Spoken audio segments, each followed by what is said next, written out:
Okay, so Mark Cashin and the Little Hussies, what you guys been up to these days? Working hard in the publicity domain?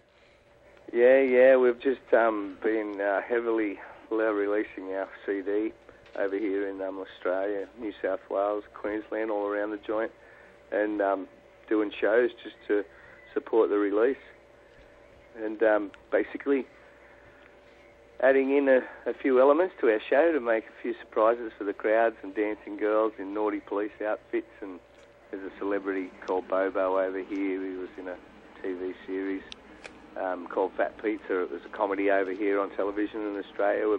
Had him on stage, and it's been really fun. And that usually sells to the people, it markets, good. Yeah, well, we just thought, oh, well, if Michael Jackson can do it, so can we, Might but as in a rock way.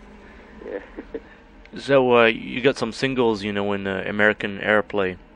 Tell me about them songs. A song called California, which I wrote, which is on the new album, Cashology, that got some serious recognition over there through Larry Woodside on the West Coast and D.D. Thornton on the East Coast.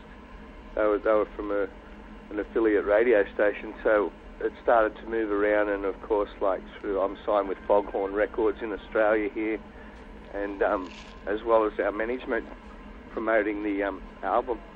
Do you find that videos today promotes a band way better on YouTube than the standard way on television, or what do you see in that?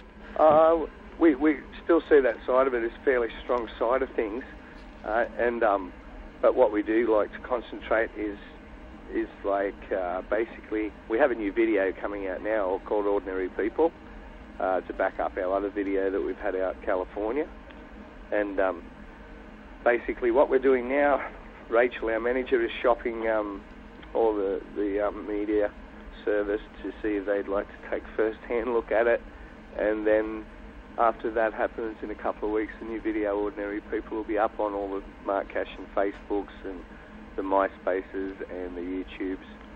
Yeah, and I think television stuff, that's the way to go still, like the radio stations, but also as important these days are the networking sites. Your influences, like to write these songs, where did it come from?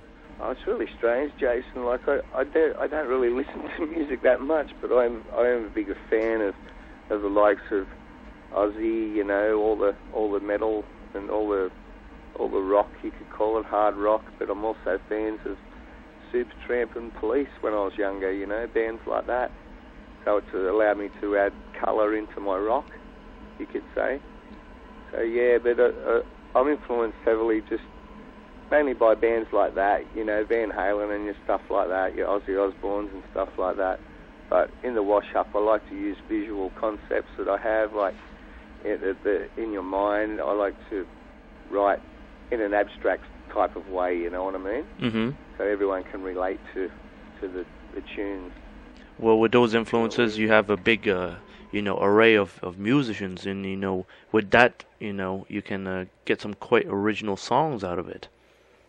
Yeah, well, that's right. And all I've done is gone back and just followed the system. I haven't tried to write epics like Pink Floyd, way off in the, to the left, songs last for 8 minutes. We can't do that anymore. People's mind spans now are much quicker, I feel. So just write them a good song with a good hook and the lyric lines, make sure they're able to be sort of relevant to everybody in the world. And you guys are getting a lot of press on magazines and stuff at this time?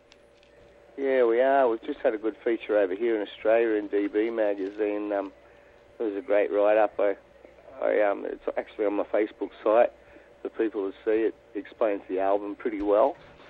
The second album, first album, Bed of Light, was a good album. I got my story out, but we were fortunately invited over to the US, and one of us had a bit of a visa problem, which we are in the process of overcoming. Mm-hmm. And we had a list of shows over there on the West Coast, but we never got to do them because little problems with the consulate. You guys are tough. You won't let us Aussies in so easy, but we'll get there. Now, touring in Australia, how is that, Oh, it's been pretty good. We we shuffled down to Melbourne a few months ago. We've been here in Sydney, the Central Coast of Newcastle. We've had great shows, packed out rooms, and it's been really fun. We've sold a lot of merchandise, and it's getting right out there in Australia, which is good because offshore we were getting more attention, and now it's good to see at home we're starting to get a serious amount of attention. So, yeah, that's making us really happy. When do you foresee a tour in the United States? When do you think it's going to happen? We're hoping to early 2011. I'm just in the middle with immigration lawyers now, settling our case, just to hopefully get us over there so we can complete the West Coast tour that we had to pull down. We lost a fair bit of money, but we had to pull it down. But it's all our connections over there, and the bookers are going to run the tour again, so it's just a matter of our management working with them, and it should be early 2011, we're hoping. And with that, we'll see perhaps some Canadian dates?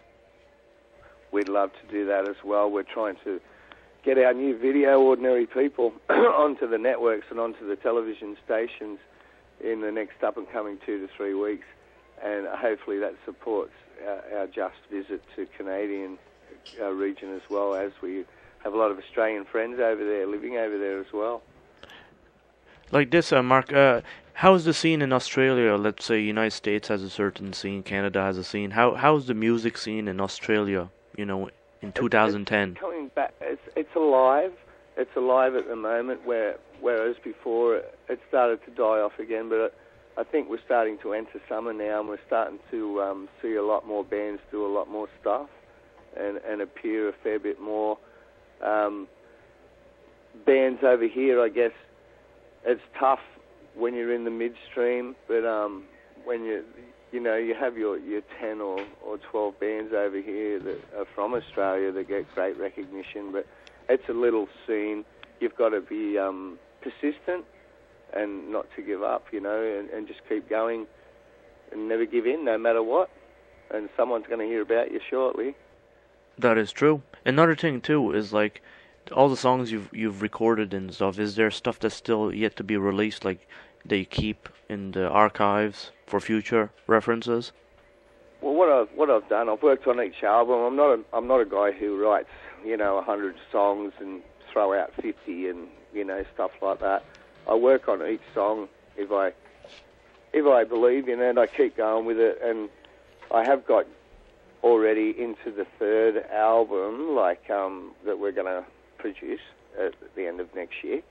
The end of this year, sorry. We'll start on that, as we have to give Cashology, the album that's just been released, a good run, And we've already got the new stuff for the next album, which is really good. We added a new guitarist, and we went straight into writing, because we like to keep ahead of ourselves a little bit.